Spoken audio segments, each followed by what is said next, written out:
Hey, welcome back. I want to talk about how seeking approval leads to a miserable life in many different ways. If you're somebody struggling with this, you might find that you feel very lonely amongst your friends. Even though you have people you can talk to, you still feel incredibly kind of distant from them and not connected to them in a weird way. You've spent so long trying to be liked that now you don't even know who you are. You don't know what you actually want. You don't know what your actual principles are, what your morals are. You spend all your time preaching, being righteous, virtuous, good and harmless, and not offending anyone. And you will villainize people who don't follow those paths of righteousness. You try to optimize what you say to be as impressive, as inclusive as possible, and you only do what you think will bring you praise. And you find that you shape yourself around what you were allowed to do, not what you actually think matters. And again, now you genuinely don't know your principles, what you value, what's important to you and all that.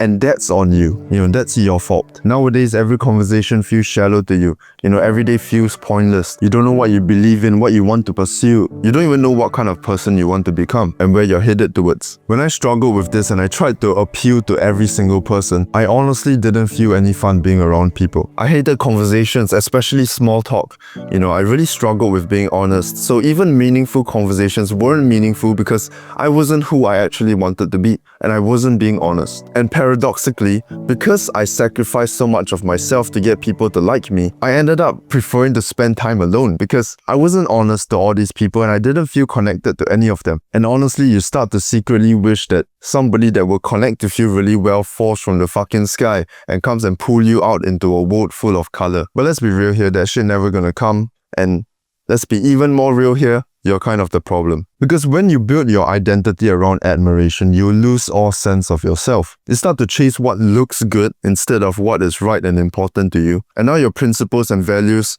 consists of you just justifying to yourself why you do things that other people have praised. You also find that you outsource your worth and your decision making. You have to constantly check in with other people whether you are still on good terms with them. And you do that in very covert ways, like maybe you send extra texts until they reply. You apologize for something small over and over again just to make sure the relationship between you two is still positive. And before you make any decisions, before you do anything that takes a little bit of discomfort, you have to ask everybody about it. When I was 17, I spent all my time playing fucking Genshin Impact, CSGO and all those funny video games. And every single day I will walk extremely fast out of school to get home. And I wasn't rushing for anything, right? There's nothing for me to go home to except my computer. And at that time, there were people friendly to me and I did want them to like me, but I didn't dare to escalate any relationship or be honest and actually try to connect with anyone because it would be risking finding out that they are not actually that interested in me. And me darting out of school was probably because I couldn't handle the thought of seeing other people making plans without me and looking at other people having their groups of friends and they're having fun and I'm there alone.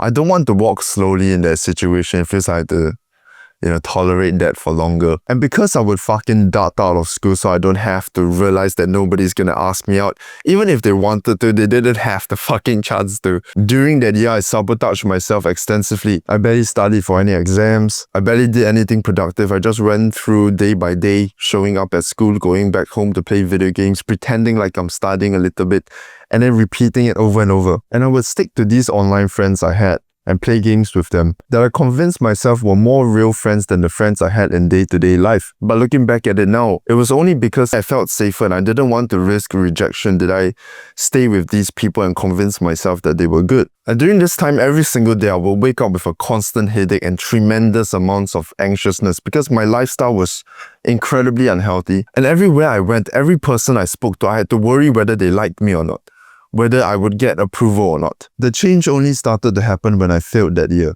I had to stay back a year for the first time in my life. And having Asian parents, the disappointment that they had was immeasurable. And all that accumulated sadness, anger, resentment, and hatred, and the whole year of terrible emotions accumulated. And it created this catalyst for me to finally start making some progress in life. But of course, it didn't come with some, bad intentions.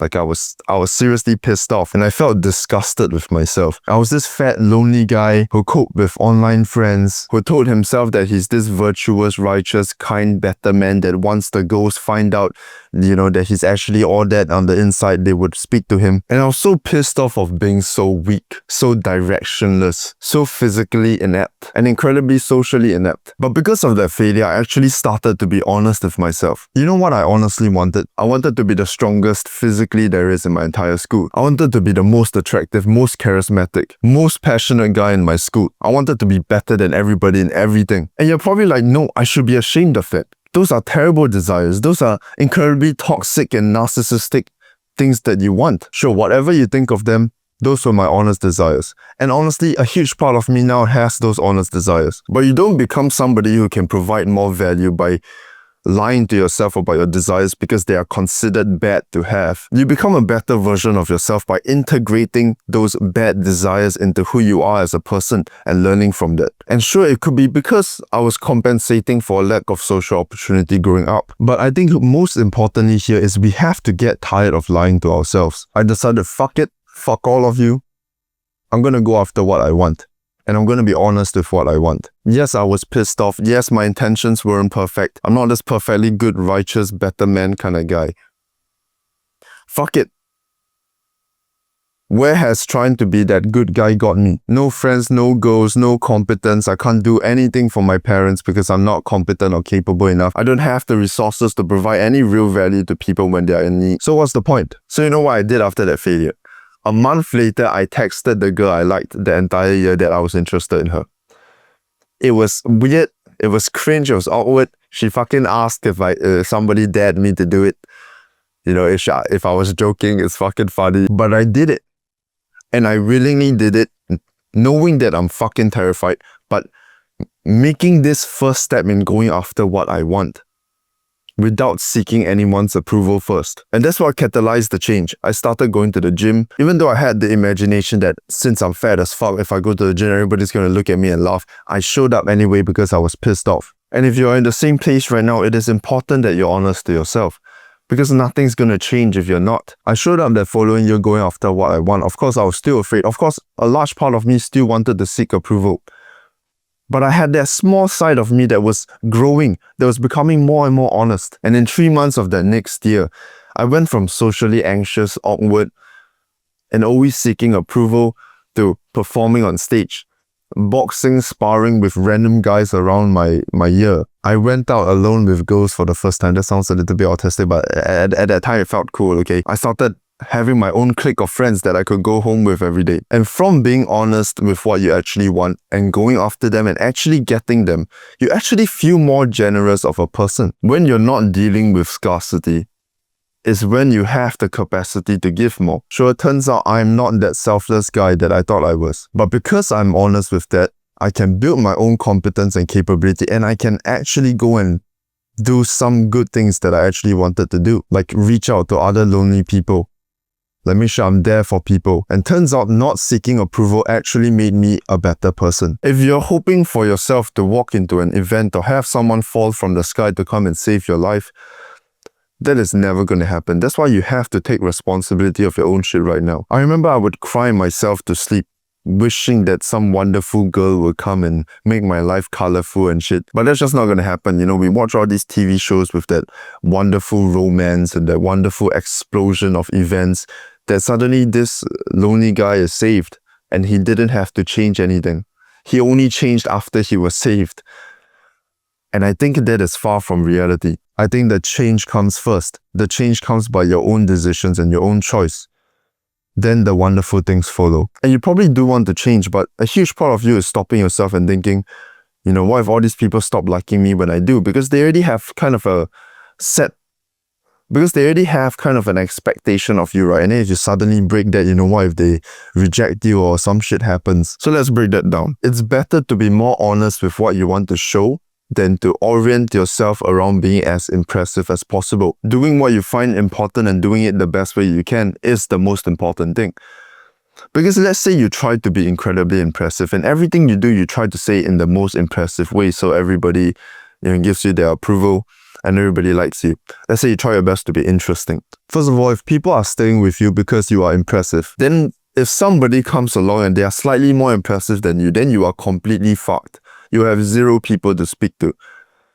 That's why that's not the case at all. They're actually there for you. Because let's be honest here, everything that makes you interesting, I can find somebody on social media who is more impressive than you, who can do the things you can do younger than you, and probably better than you and everything. Like, okay, we're being a bit mean here, but come on, it's true. There's someone better than me in every way, younger than me as well. And I'm sure there's plenty of people like that. So whatever we can do right now that we think makes us very impressive and we have to hold on to that image, it honestly does not matter that much. We can break that image. We can admit that we're not that good or show some flaws, and people will still speak to you, people will still care about you as long as you're honest. And if people would fucking disappear from your life just because you aren't as impressive as they thought they were, why would you want them to be in your life anyway? You know, they're so fragile, they would literally fucking vanish from noticing you're not that impressive. If you've made relationships that banks solely on winning that approval, that relationship wasn't there in the first place. So let's jump into how we can build the skill to not seek for approval. By the way, if you want everything you need to build social resilience put into one handbook, click the link in the description below. I'm going to make this as easy for you as possible, so just follow along. First, you want to build the skill of acting before you think. You probably have a lot of self-deprecating or cautious thoughts before you do something, especially when it involves other people. And what you must do here is you must start from the little things and start to do them before even thinking about what other people would think about them. Maybe you're in a conversation and somebody has an opinion about something and you want to disagree, and then suddenly you start to overthink it. So the next time you go into a conversation, you want to keep it in mind that you are going to willingly disagree. And you're going to disagree before the thoughts come in. You already know that the thoughts are going to come in. So you already make it a point to, alright, I'm going to disagree. I'm ready for this. And of course, in the moment, you might still start to, oh, I can't do that because it might offend them.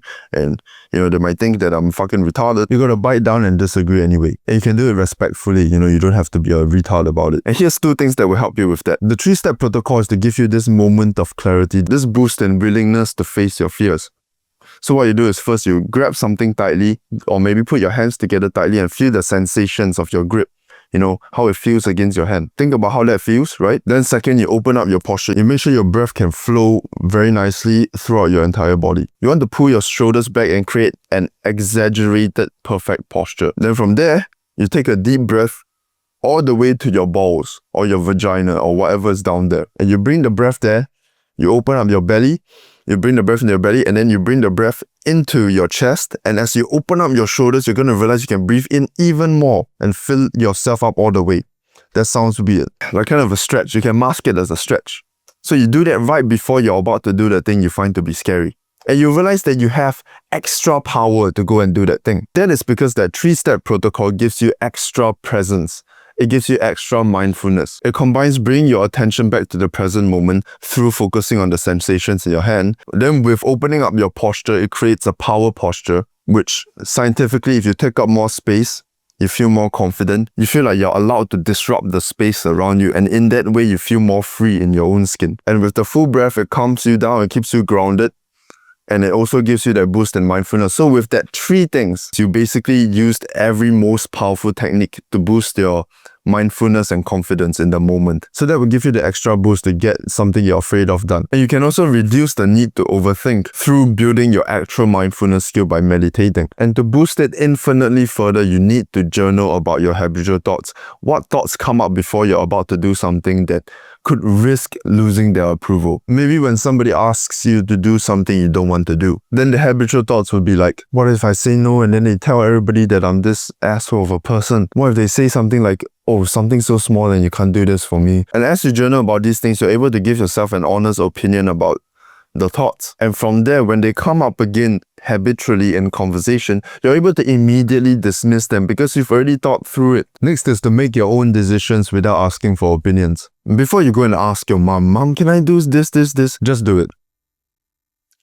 Just do it, make that mistake. And when you stop outsourcing your decision making, even in the littlest circumstances, you build trust in your own judgment, your own ability to make decisions. And this is what will help you with your self-worth. Make it a habit to notice when you're trying to look for a green light from somebody else and just do it.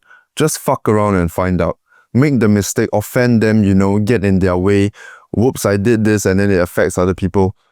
Just do it. You gotta do it. If not, you're never gonna develop your own judgment and decision making. and you're never going to become more competent. Of course, this doesn't apply to everything, just use your brain. Lastly, at this stage, even if you offend someone, make it a point to disagree, suggest, tease, and challenge. And it could be incredibly uncomfortable at first. It could be incredibly inauthentic. You could chase some people away, though that's very unlikely to happen. But what that does is it builds how comfortable you can get in conversation. And you realize that by doing these things, by offending people, by being a little bit more honest or direct, you feel more free in your relationship, and in turn, you give them permission to be more honest and more free in the interaction. And it benefits both of you. It becomes a more fun interaction, a more honest interaction, and you're actually properly connecting with that person. You'll come to realize that people actually prefer that. Even though people always talk about inclusivity, don't offend people, all that shit, don't make offensive jokes and shit like that, in real conversation, people prefer that. Anybody who feels incredibly threatened by honesty, or somebody who's not afraid to offend somebody, they are probably incredibly incapable and incompetent themselves.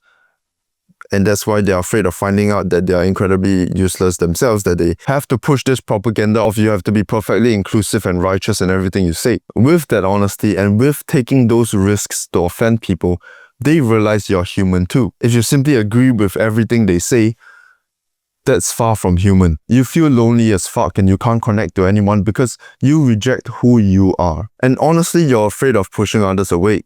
You'd rather settle with that shallow kind of relationship where you guys all just exist among each other with no negative emotions. But that can change when you start to take risks and stop using other people's approval as like a safety net to land on. Build evidence that you can indeed trust your own judgment and decision making. You can trust your own principles, your values, and you're finally honest with them. That's what makes a beautiful person, and you can finally connect with other people a little bit more, and you only get better. Again, if you want everything about building social resilience put into one handbook, click the link in the description below. And one more thing, stand for what you believe is important, even if it means standing alone. There's no way around that, and you'll be alone either way. Shallow relationships, or risk it for the biscuit and have actual relationships. Of course, if you secretly want to commit a sex crime, don't do it. You got this. I love you. Good luck. To better work.